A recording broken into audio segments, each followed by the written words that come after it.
So what I would like to do is introduce this new form to you, kind of orientation style. We're going to read through it together, see if anyone has any questions. Ms. Melanie, I believe she's actually out today, but she'll be coming around with a little sheet for you to sign, just saying, yes, we did go over this form with you, and that will go into your orientation packet, just like you signed off on every other form. So what I'm going to do is I'm going to do share screen so that everybody can read along. So this is just online classes and privacy. Let me expand that a little bit so you guys in here can see it a little bit easier.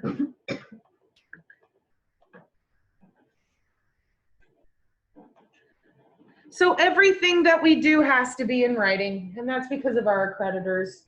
Same thing in the veterinary hospital. It doesn't happen if it's not written down. And so this is just a document that is going over our online classes. The VetTech Institute of Houston may hold certain classes or educational activities through online services, such as Zoom. Most of these classes or educational activities may be recorded for the purpose of being available to the students in the course who wish to watch the recording at a later time, as we've been doing. During the class or educational activity, information about a student may be shared and recorded, like, for example, your name. Such information may include your name, and depending on what you guys put into the chat, your telephone number, email address, any discussions, questions, presentations, or other student activities that are considered part of your educational record. So whatever you are sharing in the chat, you need to keep mindful that it is being shared and recorded. Reasonable measures will be taken to restrict access to any online class. You have to have the code. Or recording to students that in that course and school officials. Instructors will generally seek to minimize the sharing of information that may be sensitive, balanced by the pursuit of learning objectives of a class or course. Recordings of classes and educational activities may be available only during the instructional period in which the course is being offered, meaning that in some classes, any YouTube videos that we have in our private accounts, we may choose to have those go away. We may choose to keep them up. But we will definitely, as you all know, mine is a private channel that mine is a public channel, but you have to kind of go searching for it. And I can certainly privatize it if anybody is concerned about any information. Go down here to this last little part. In participating in this class, you're voluntarily consenting to the sharing of information, primarily your name, or although anything else that you share yourself in the chat.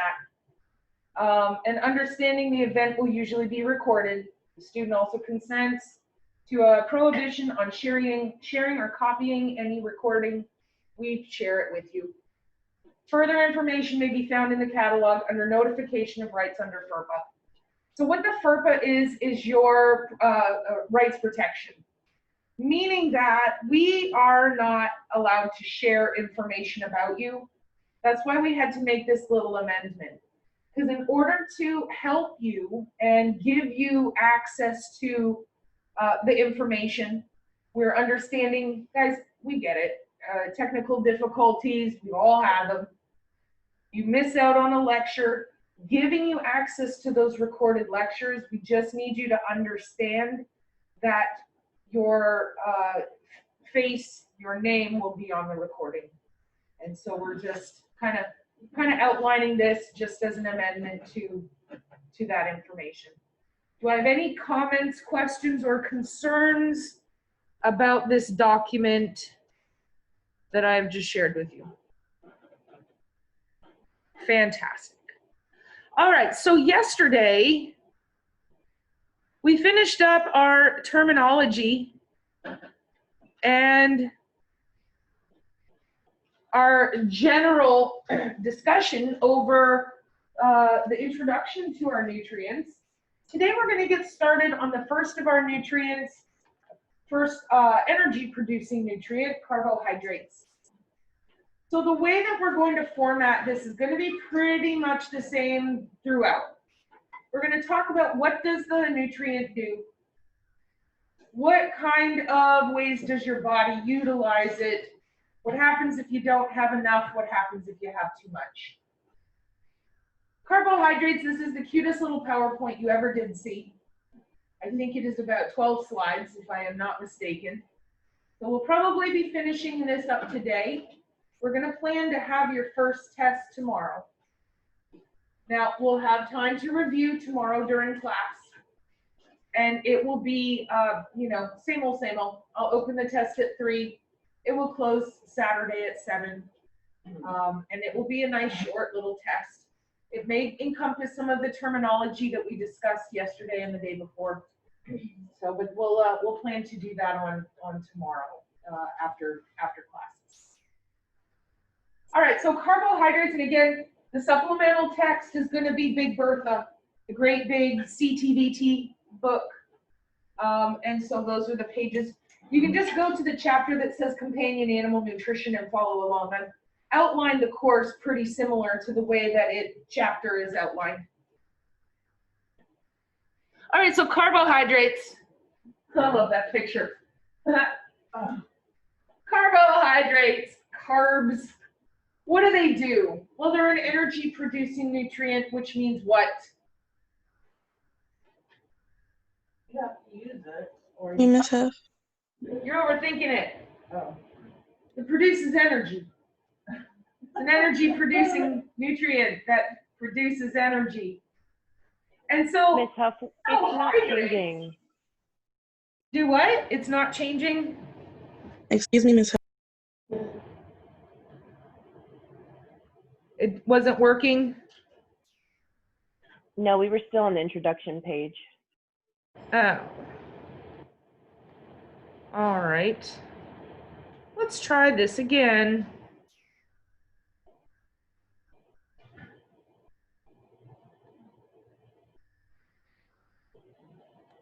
How's that?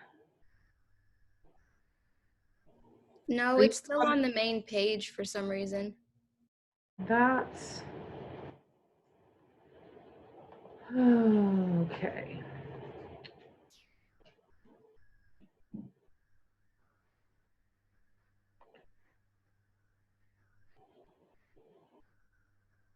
Let me try this again.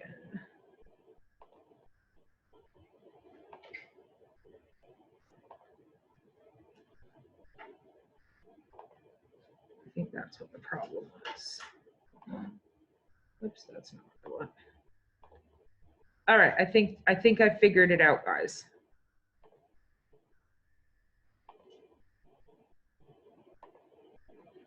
Okay, how about now? Okay, fabulous. Okay, so carbohydrates are made of sugars. We have these single molecule sugars called monosaccharides. And these monosaccharides bond together to make more and more complex sugars. We break these sugars apart, and that's what gives our bodies a source of glucose. And glucose is the primary sugar that our body uses as currency. We have simple and complex carbohydrates. This is going to determine how hard does your body have to work. A simple carbohydrate, your body doesn't really have to work all that hard to break it apart. A complex carbohydrate, it does have to work pretty hard to break it apart. The harder your body has to work to break it apart, the more energy you are having to use to get the energy from the nutrient. Any excess glucose, as we know, converted to fat. Exactly. If you eat lots of carbs, eat some carbs, it's gonna go into your adipose tissue. We had a discussion about this in the other class yesterday, that I was during quarantine when we were fully 100% online. The only American chocolate I really like, American chocolate is disgusting, by the way. It is disgusting. It smells like feet. Like Hershey's chocolate is one of the most disgusting things I've ever smelled. Have you ever tried like chocolate without like sugar or nothing? Like, without Well, what's the point? What's the point? What's the point of chocolate without sugar? It tastes like rat. Man, we're gonna have to carry you out of here because you don't like anything. I do, but if you eat, see, I'm used to like a good English chocolate, which is more of a milk-based chocolate, and it's very creamy. The American chocolate, the way that they make it is a little bit different, and if you're used to the Canadian and British chocolate, you can't fathom. Belgian chocolate. Well, I'm talking more like, yes, Belgium, but it also has a little bit of a taste. I'm talking good British, Canadian candy. The only one I love is peanut M&Ms. Oh, I do love peanut M&Ms. This is a great example for these carbohydrates. When you are looking at the package and you are seeing carbohydrates, the problem is it doesn't tell you what kind of carbohydrates. We have some carbohydrates that are checkmarked for, we're going to go ahead, put these into the blood, you're going to use it right away. This is going to be used, the cells are going to have it for, everybody's getting paid. But we also have some carbohydrates that get the checkbox, go directly to the adipose tissue. This is a carbohydrate that needs to be stored immediately. Well, that's a problem because the more stuff you put in the storage unit, what happens to your storage unit? It gets bigger. And so during the quarantine, I mean, guys, you know, stress eating. We talked about that yesterday. They just stress eat. And I am like talking, I'm going through like family packs of these peanut M&Ms. When we were lecturing online, I would just have handfuls of them and just be eating them constantly. I was going through like 2 family packs a week, right? And then one day I'm looking at it, and you know, I'm wearing shorts and a t-shirt every day. I'm not wearing my scrubs. And it's like 230 calories per serving. A serving size is like 5. Guys, you know the boxes that you get just at like the gas station? Guys, those are 3 servings. So for one small box of peanut M&Ms is 750 calories. Someone my height should be on about a 1,200 calorie a day diet. 750 of those was in my snack. And I was eating probably the equivalent of 3 or 4 boxes a day. So I'm eating like 4,000 calories, and it's no wonder I went and put my scrubs on and was like, OMG. Because those are also all simple carbohydrates that immediately go to your storage units. So just saying. Now, the thing you can't do is you can't just cut them out. That's a thing we're going to talk about. If you're trying to lose weight, you're trying to pull stuff out of the storage unit, we're going to do this in a very regulated, very safe way. Because there are some big, dangerous things that can happen to you if you don't do it the right way. So our simple sugars, these are monosaccharides. This would be a great matching question or true and false or identification. Single moleculed sugars include glucose, fructose, galactose, and ribose.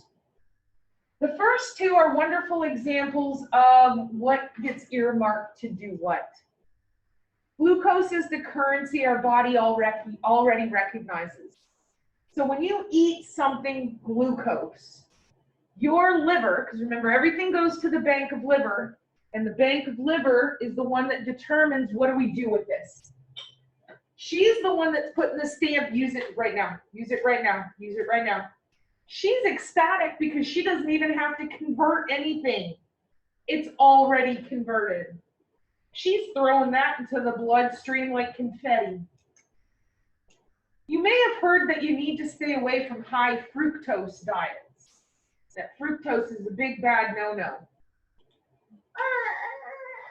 Okay, It's a simple sugar. But the problem with fructose is that it gets stamped immediately to go to the storage unit.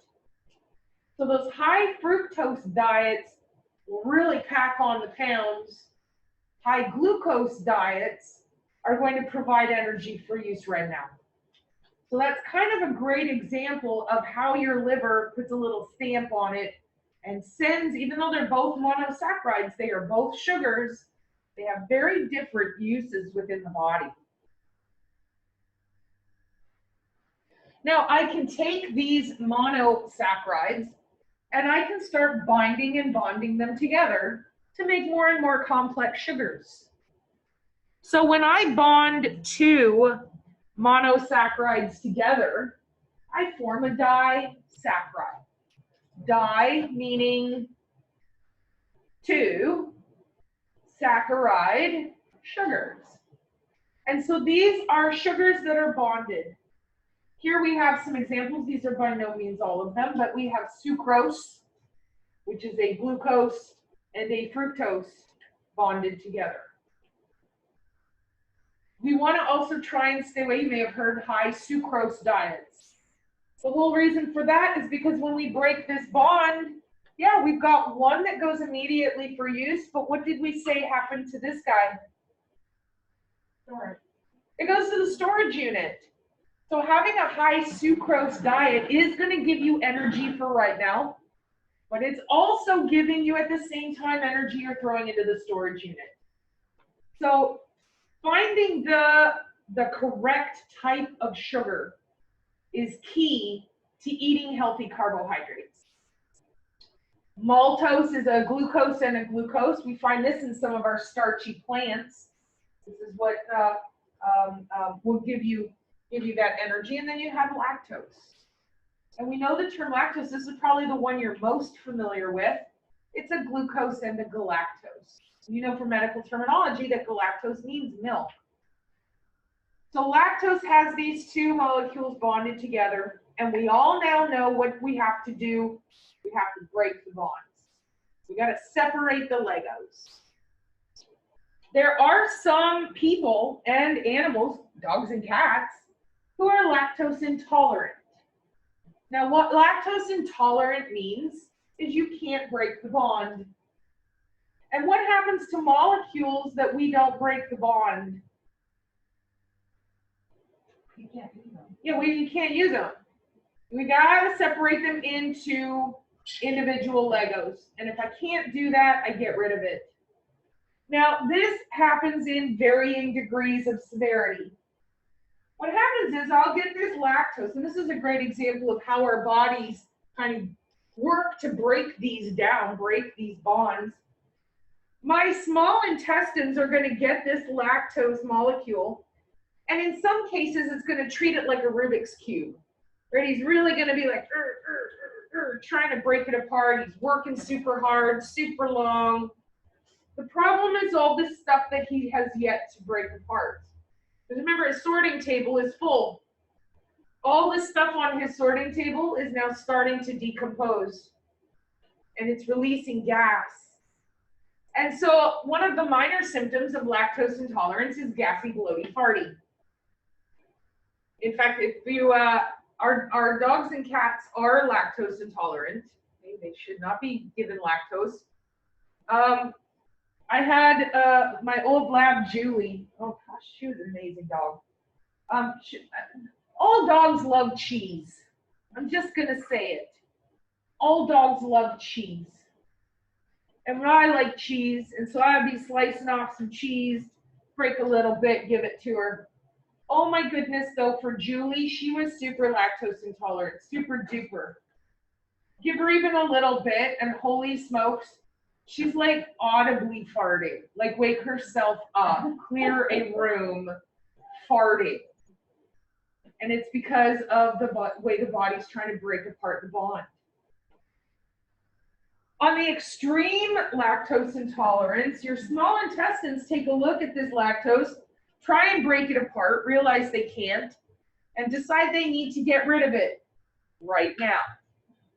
And so they toss it over to colon and tell colon to evacuate. Colon turns himself into a slip and slide, and you end up with watery diarrhea. And so I don't know, I don't care. Did she freeze for y'all too? Yep. Am I frozen? My goodness, You we're just did. having. Miss Not Huff? anymore. No, ma'am. Not anymore. How's that? That's better. Okay. I don't know. The internet's being wonky today. I had a meeting this morning on Zoom, which is always very bizarre because everyone in the meeting is here in the building. Yeah, like Ms. Z is in the office right next door to me. We're both on Zoom. Mr. Hamilton's downstairs. But we still do these Zoom meetings, and it was just wonky. So yeah, definitely make sure you let me know if I freeze again. And sometimes I might just go.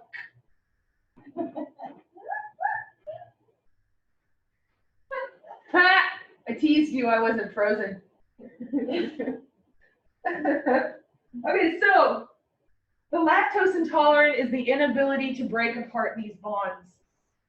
Now, I can take those monosaccharides and I can join more than two of them together. What is the term for more than two sugars bonded together? Polysaccharide. Polysaccharide. And a polysaccharide is just more than two. Could be 3, could be 10. Now, the thing to remember is when I break a bond, I have to use energy. It takes energy to break that apart. The more bonds I have to break apart, the more energy I have to use to do it. And so when we are looking at our weight loss, maybe I have a patient who does have a little too much junk in the trunk. We got to get a little bit of weight off of them. I can't take carbohydrates out of the diet. I'm going to talk about that here in just a second. Can't do it. You have to include carbohydrates because it is a house of cards. But I can alter the type of carbohydrates that I give to my pet. If I give them polysaccharides, meaning they are having to use a lot more energy to break apart that nutrient, the more energy I use, the less energy I have to go to the storage unit. Does everyone see how that works? So I'm almost giving my animal a little workout, a little internal workout. I almost visualize my small intestines, pumping iron, trying to break apart these molecules. And so by feeding the animal polysaccharides, I can provide the sugars they need as building blocks for other nutrients, but I'm giving a little internal workout. If I have an animal who has some sort of GI disorder, right? Our small intestines are sad and they don't want to work. I can start feeding them monosaccharides or disaccharides, something that is very easy for the small intestines to break apart, or something they don't have to break apart at all. And that is going to help give them a bit of a rest. So really, everything we're looking at as far as these energy-producing nutrients is how much energy do I have to use them? In a case of our monosaccharides and disaccharides, not a whole lot. Polysaccharides, it depends on how many bonds.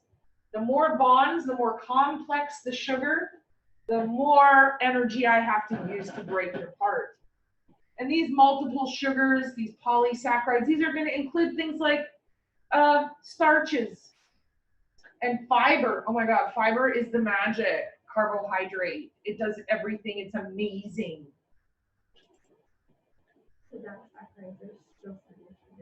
Yeah, disaccharides are still considered simple sugars, but they are more complex than the monosaccharides. The true complex sugars, though, are your polysaccharides. So the functions of our carbohydrates, as we said, they're a source of energy. Well, that's kind of a no-duh. It's an energy-producing nutrient. It produces energy. It is a source of heat. How are carbohydrates a source of heat? That's weird. Is it the breaking down? Yeah, you're right on the right track. When my intestines, really when any part of me is working, it's producing what? Heat. So the more complex the carbohydrate, the harder I have to work, the more heat I am producing. Which is exactly why in the winter, when you want to be producing heat, you're craving those big, heavy, carby meals. The pastas and the breads, etc., etc. Because your body is working harder to break apart those complex carbohydrates and producing internal heat with work. Carbohydrates are the building blocks for other nutrients. And that's kind of the premise behind some of these fad diets. And I am going to talk about those because unfortunately, I'm sad to say, some of these fad diets are just repurposed diets from previous days gone by. And people impose these diets on their own pets. That's when I have a problem with it. I don't care what life choices you make. Don't impose those life choices on your animals. I have a huge issue with that. Because carbohydrates are building blocks, it means that I have to have them in order to use other nutrients. If I cut carbohydrates out of my diet altogether, I still need them. I still need them to utilize the other nutrients. Where can I get carbohydrates from if I'm not getting them in my diet? The storage unit. My body's going to start pulling out massive amounts of sugars, which is on one hand fabulous because it's going to slim me down. It's also going to kill me. Yeah, I'm going to have a great looking corpse. Great looking corpse. Let's talk about this because this is kind of interesting. And I think the more I can relate it to stuff that you've already heard of, the more you'll understand it. So back in the 80s, there was a diet called the Atkins diet. And it was done by this Dr. Atkins, and a whole crap ton of people died from the diet. How did they die? Let me tell you. The diet said you could eat as much protein as you want. Steak, bacon, chicken, any kind of meat. Didn't matter if it was red meat, white meat, eat it. But you had to eliminate your carbohydrates. You could not have any carbs. And so what was happening is, yeah, we're pulling a ton of sugars out of the storage unit because House of Cards. I have to have the sugars in order to use the other nutrients. So these people are slimming down very quickly. I mean, losing 5-6 pounds a week very quickly. Here's the downside to that, because I know some of you are like, hey, that sounds amazing. Let's try that. No. Okay, so here's what happens. Every time your body does any kind of breakdown, you release pollution. It's just like, think of a factory. Factories release pollution. And the harder the factory works, the more pollution it produces. Normally when I'm breaking down fat, because I'm breaking down fat right in front of your eyes right now. I'm catabolizing my own body tissue for energy. There's a byproduct, there's a pollution. And it is called, there's a bunch of different steps to it. I'm going to simplify this completely. Converts it into something called a ketone body. Now, in normal circumstances, the way that I'm breaking myself down right now, the ketone bodies go into my circulatory system. They go to my kidneys. I urinate them out. Easy peasy, no worries. They are in an amount that my body can rid of. And in fact, if I tested my urine for ketone bodies, it would test negative because I have so few of them in normal circumstances that they're not detected. The problem is if I start catabolizing larger and larger amounts of tissue, I start getting larger and larger amounts of these ketone bodies. Why is that a problem? Well, ketone bodies have an acidic pH. And so if I have an overaccumulation of ketone bodies accumulating in my blood, what happens to the pH of my blood? It's going to turn acidic. That's a problem. Not only that, but what organs did I just say rids the ketone bodies? Your kidneys. Here's another problem. Wow, we got problem on top of problem.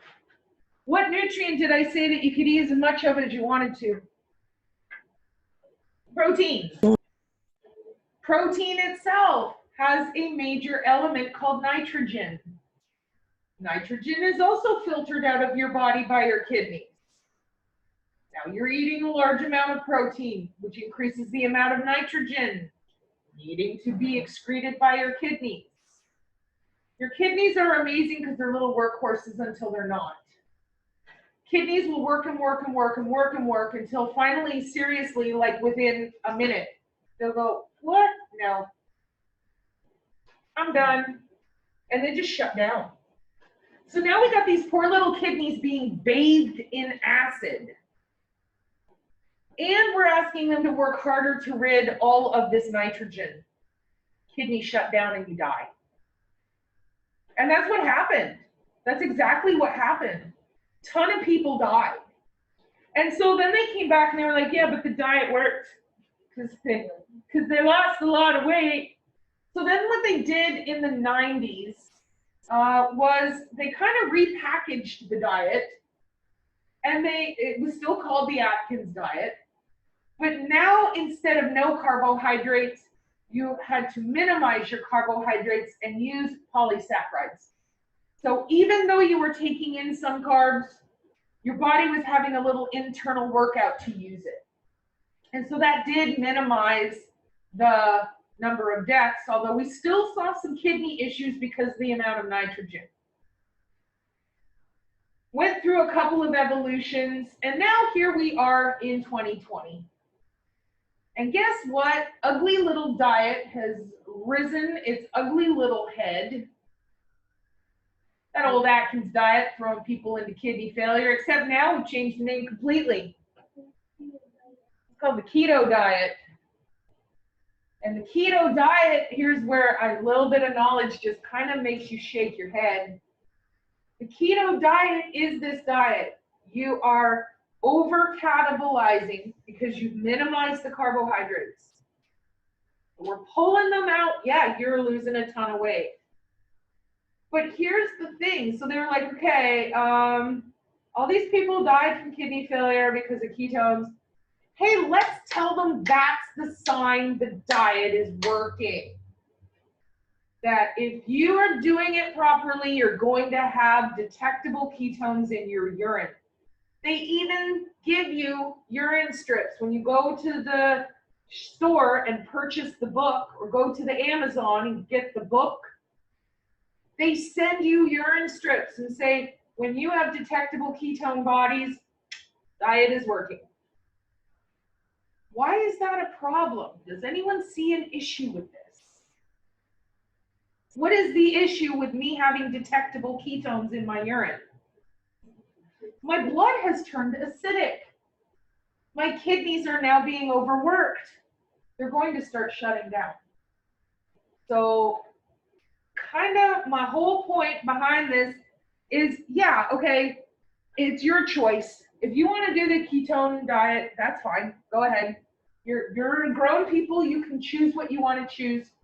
Choose your choice. I say choose your choice. Do not do it to your animals. And I have had many a client bring their animal in complaining about weight loss and asking them, what are you feeding? Oh, we're feeding the ketone. No, you're not. Don't. There's only one way to safely get weight off of them and you. Take in less calories than you're using. And do it in a safe, balanced way. You need a complete and balanced diet so that you're not putting yourself out of out of whack. So there you go. There's my soapbox for today. There, so just don't. Please just don't. Just don't. If we stop doing these stupid fad diets, they'll go away. But we never will. Because we're vain and shallow. The one crazy messed up thing, the vet that I used to work for a long time ago has a medical background, knows more about this stuff than I do, put himself on the Atkins diet. I know, I'm like, what is wrong with you? What is happening? So that's just a little bit about how nutrition and anatomy and physiology are all working together, and how your organ function is directly impacted on your nutrition. So carbohydrates do have to be broken down into monosaccharides, and this is where we convert them into glucose that is used in your body. They get traveled to the liver, where they are either converted into glycogen, which is the form of glucose, or sent to the adipose. And then, as I said, the more carbs you eat, it's dependent on the type of carbs you eat that determines if they go to the storage unit or if they get used right now. A lot of these slides are reviewy. There's a lot of repetition in this first PowerPoint. Do I have any comments, questions, concerns so far? Is everybody okay on the whole diet thing? Because that's kind of your first glimpse into how all of this combines together. Excellent. Yeah, ketones. Your diet is working if you are acidic. No, no, no. Oh my goodness gracious.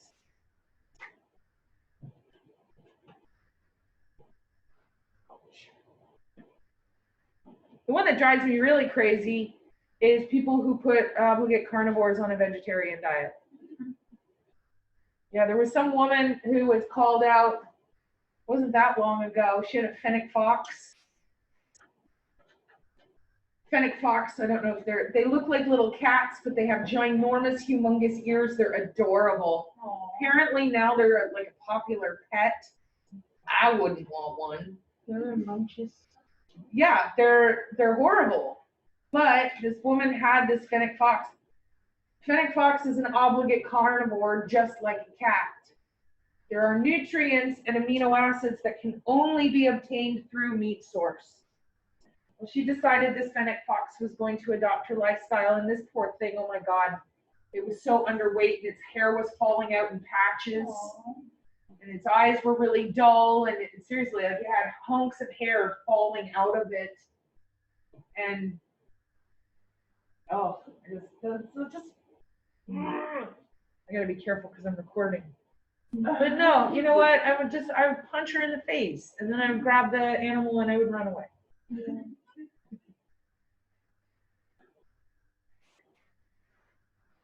All right, that's a lot of words. Don't worry, we're going to go through this together. All of this, believe it or not, is review. So let me move the TV audience so you guys can see this a little bit better. So your blood glucose is in flux. It is constantly being adjusted. When you eat something, it goes up. When you don't eat something, it goes down. When you catabolize your adipose, it goes up. Once it's used, it goes down. It's in constant flux. When your blood glucose drops, which is something that's happening to a lot of you right now. Your blood, we talked about this, I think, the other day. Your blood glucose is slowly being used up because your cells are getting paid. Suddenly, I don't have anything for the payroll. Nobody's getting paid. And what happens to stuff that stops getting paid? Stops working.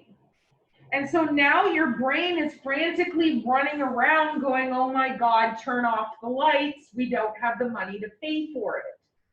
So your brain's, this is like mentally, I see this. My brain's running around turning off lamps. So one of the things it's going to turn off is your fine motor skills, which is why when your blood glucose drops, and this is part of the thing that I love watching, the beginning of the class, you're all very studiously taking notes, and you're, in my mind, this is the best lecture ever, Ms. Huff. Sometimes that's how you sound to me in my head. You're taking notes, your blood glucose starts to drop, brain goes, nope, turn it off, pen goes down, you're like, okay, I'll just learn by listening today. Blood glucose continues to drop. Now your body goes into a parasympathetic nervous system response to conserve energy. Pseudo. Your heart starts to slow down, your respiration starts to slow down, your circulation slows down, sometimes even your hands and your feet will go a little numb or a little tingly. Your mouth gets kind of dry, which is kind of why it's called the pseudo sympathetic or parasympathetic. Your eyes start to get heavy. Your brain doesn't concentrate. We talked about this and laughed about it yesterday, about the eyeball thing that makes me giggle. And you guys are like, and you do the student bob. I love it because I can see you, and it kind of makes me happy. Well, not happy that you're falling asleep, but I get it. Something magical happens. You have this wonderful gland called a pancreas. And your pancreas produces this stuff called insulin. And it is insulin's job to get glucose out of the blood and deliver it to the cells. So your brain has already sent a message to the storage unit to bring energy to the liver to be converted. Your liver converts that and dumps it into your blood. Your pancreas has produced some insulin to make sure we can get it out of the blood and into the tissue. Your cells now start to get paid. We can start turning lights back on. You start to stretch. You start to fidget. You pick up your pen.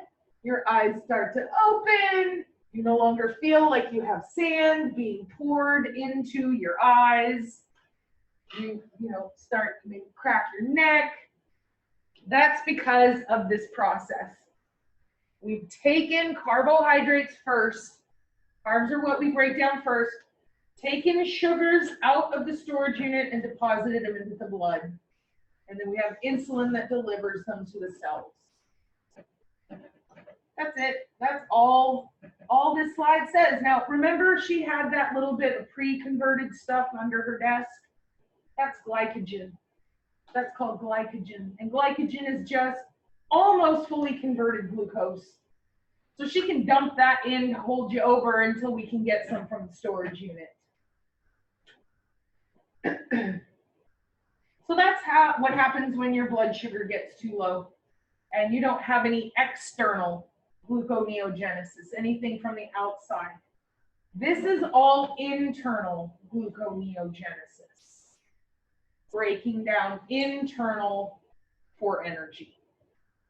Do I have any comments, questions, concerns about that? Everybody's okay? So far, so good? Excellent. How about you in TV land? You guys doing okay? Excellent. What you eating, Bear? I know, right? What you eating? I made dinner last night, and it's rice with bell peppers and onions and a sausage in it.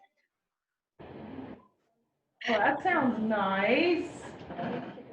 Breakfast of champions. Sounds delicious. And guess what? The rice, complex carbohydrate. It's a starch. Rice is a starch. So way to demonstrate the lesson today, Bear. I know you had that planned out specifically to demonstrate a starchy carbohydrate.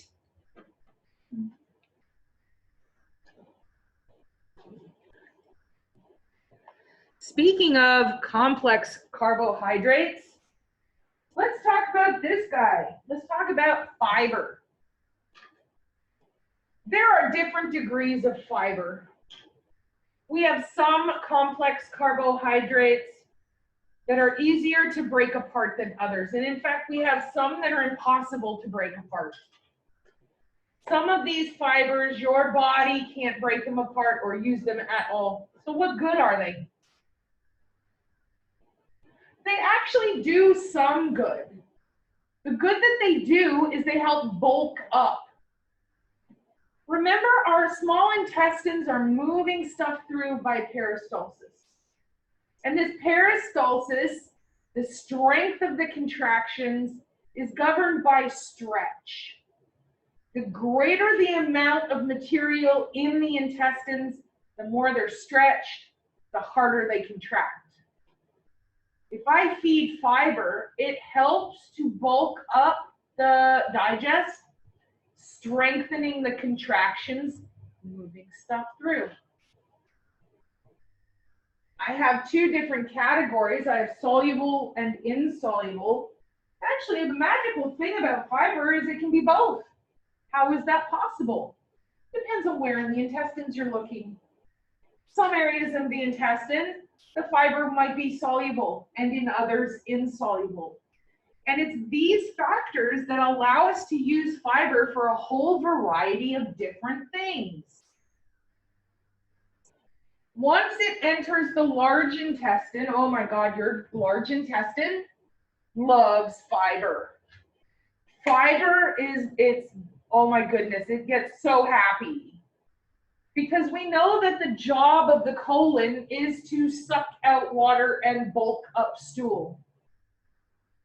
Guess what fiber does? Bulks up stool. So guess whose job gets super easy if there's fiber present? The large intestine. And that's why fiber gives you good poops. It does. You eat fiber, gives you good poops. If you have an animal with diarrhea, you feed them a little bit of fiber, a little bit of pumpkin in their food. Like not pumpkin pie filling. Don't do that. That will make them sick. I'm talking just plain Jane pumpkin. Put a tablespoon of that in their food. Feed them a little bit less food, like about a quarter or a third of what you would normally feed them. Mix in the pumpkin. That'll help firm up the stools. If you have a child who's got diarrhea, same thing. Feed them some fiber, some carrots, some pumpkin. Pumpkin works amazing. Green beans, beet pulp.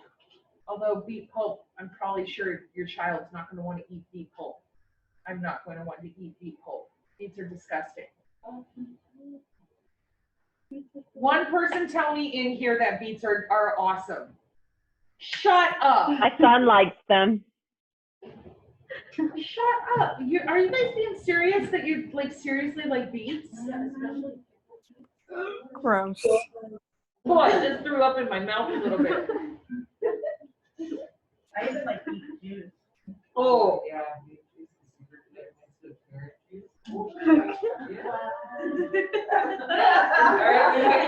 juice. oh man. You ever had one of those times where your stomach's just like, oh, oh, I tasted that one. Oh, I did, seriously. Because I had this very just olfactory sensation the minute that you said that. And I could smell the pickled beets and the beet juice and then whatever you said. Carrot, oh. You don't like carrots? carrots, they have to be prepared correctly. If they're mushy, see, here's my problem. I'm very tactile. I am very, like, overly sensitive to texture. No. So but it's not a taste thing for me. I love the taste. It is. Same. I can't do oatmeal. It makes me think of mucus, of swallowing my own snot. It's a texture for me. So carrots, if they are not cooked properly, get mushy. It's a texture thing, and I can get it to about here. And then my body just goes, yep, nope. But if they're cooked correctly, there's a restaurant, and I can't wait for COVID to be over because it's my favorite restaurant in the world. Of everywhere I've ever traveled, ever in my life, this is my favorite restaurant in my universe. And it's a French bistro. And they have carrots, and they're like candy. They're like crunchy candy. Oh my God, I don't know what they do to them. Oh, so good. And that's where you also get your bone marrow. Now they used to serve bone marrow. They sadly don't anymore. But no, that's where we go. We used to go there probably once every 4 to 6 weeks. It's super expensive. You're in Houston? That's a place called Bistro Lesseps. It's over off of Westheimer and Kirkwood. Oh, it's fabulous. Unbelievable. But that's carrots. But I just had this like whiff of everything you just said, and it made me seriously throw up in my mouth. Ugh. Fiber. Let's go back to talking about non-beet related fiber. Ugh. So fiber is not broken down. Fiber is not broken down at all, which means a couple of things. It is good for large intestine. It is bad for small intestine. If I have a small intestinal issue, why would fiber, based on what we know right now, why would fiber be harmful for a sick small intestine? Because what? So it could cause constipation. That's going to be more on the large bowel side of it. Let's take the large bowel out of it altogether. Just small bowel. So let me give you a clue. So my small bowel, what is its job? Yeah, to break apart and absorb nutrients. How well do we break apart fiber? So how hard is my small intestine going to have to work if I eat a lot of fiber? If my small intestine is sick and doesn't feel good and is like, I don't want to work hard, we can't really give them a day off, can we? No. In fact, it's even more important that we don't. If you have an illness, if your small intestine is like, I don't feel good, what has happened now automatically to your body's need for energy? It's gone up. Well, whose job is it to get you the energy that you need? The guy who's sick. So we want to make sure that we are making his job as easy as possible. Fiber is not going to do that. Fiber is going to do the opposite of that. So in a small intestinal disorder, fiber would be super bad. But now, Shanae said constipation, or even go back a couple of steps, not constipation, but just bulk up the stool. If I have a colon disorder, now what do I want to feed? Fiber, because it's going to make his job much easier. So when I'm looking at what to feed for these different illnesses, I need to look at what is being affected. What is his job? And what can I do to make his job easier? That's it. That's all I'm looking at. Small intestine's job is to break stuff apart. So to make his job easier, give him stuff that's easy to break apart. Colon's job is to bulk up stool. To make his job easier, give him something that bulks up stool.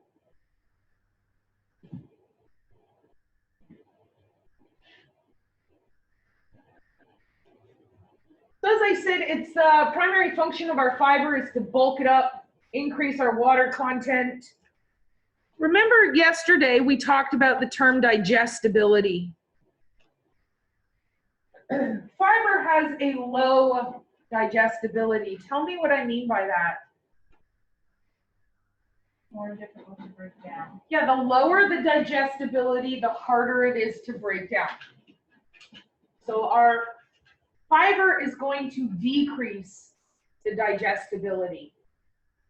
Now I'd like to talk to you, we've talked now a little bit about carbohydrate fiber's role in the intestinal diet. Let's talk about obesity for a minute, because we did spend some time discussing the keto diet. So what are some healthy ways for our animals to lose weight? Believe it or not, give them a carbohydrate. The one thing that the keto diet says don't do. Fiber, it does make your small intestines work harder. So now we have a healthy animal, okay? Intestines are looking just peachy keen.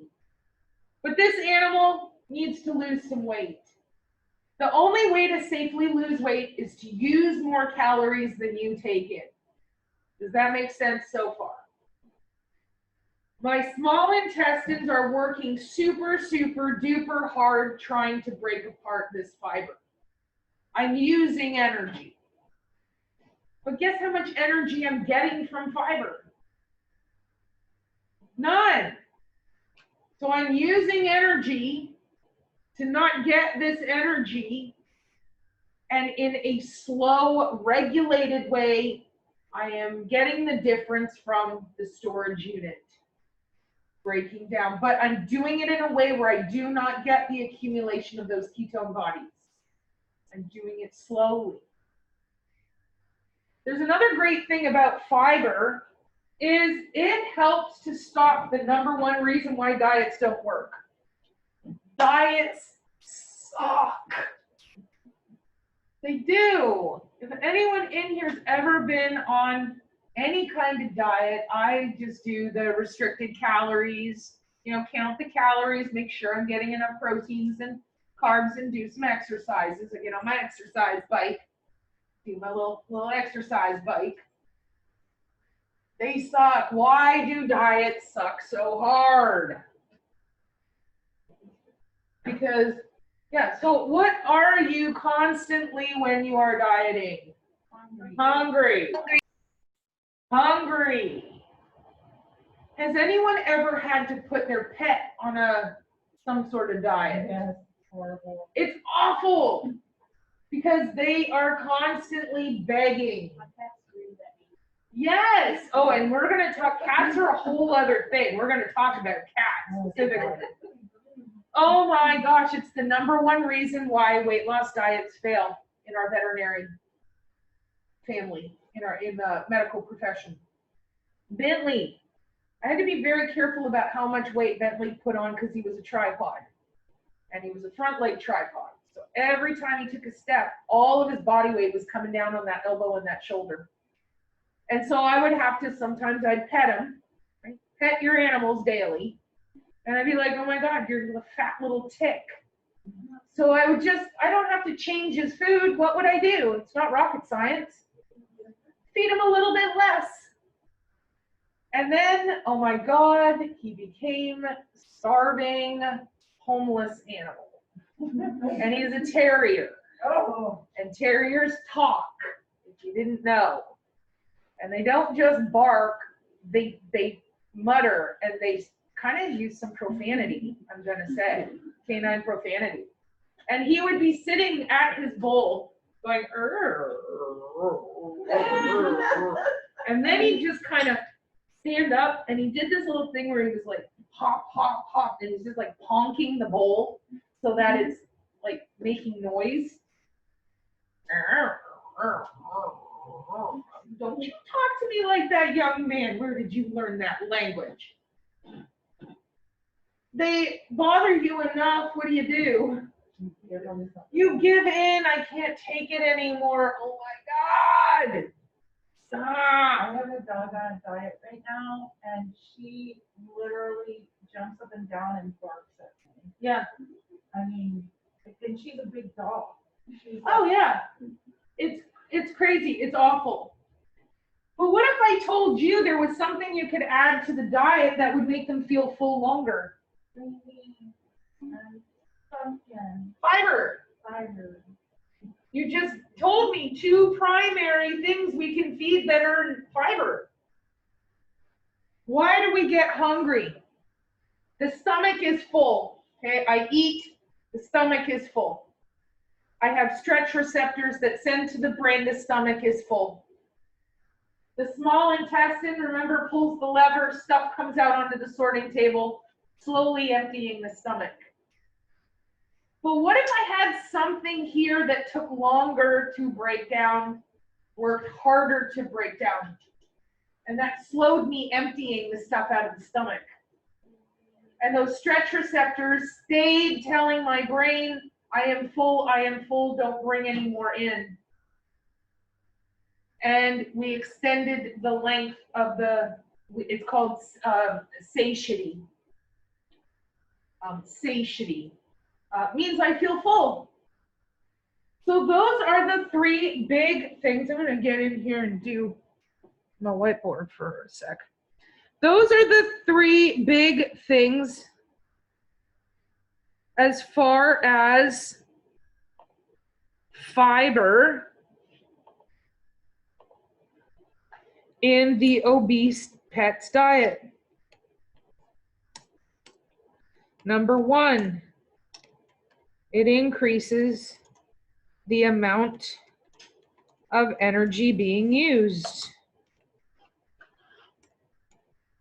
Number 2, it decreases the amount of calories going in.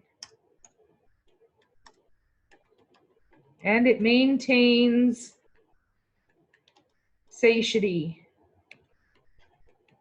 feeling full. Those are the 3 primary causes that fiber works. We are taking in less calories, we are using more energy. That by definition is weight loss. Using more than I'm taking in. I don't get any calories from fiber, but I have to use a lot of energy to try and break it down. And then the third thing, that is the number 1 reason why diets fail, it helps you feel full.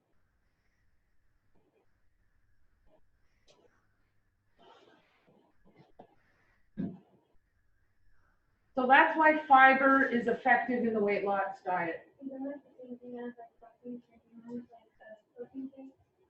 So we're going to talk about protein shakes, and that's a little bit different. Proteins are an amino acid. They function very differently than carbs and fats. In fact, we don't store amino acids like we do carbs and fats. But we are going to talk about protein shakes. We're going to talk about things like carnitine, which is in your energy drinks. So put a pin in that for right now. I'm going to cover all of that for you. Well, you look like you had a question. All right, so this is the role of fiber in the obese management diet. Does that make sense to everybody? Is everybody on the bus so far? This is why I love this stuff, because you guys know I love anatomy. You know I love me some anatomy. This is just putting all of that anatomy into practical use. How does it work and why? Bam, nutrition. That's why I get excited. Physiology. It is the physiology, absolutely.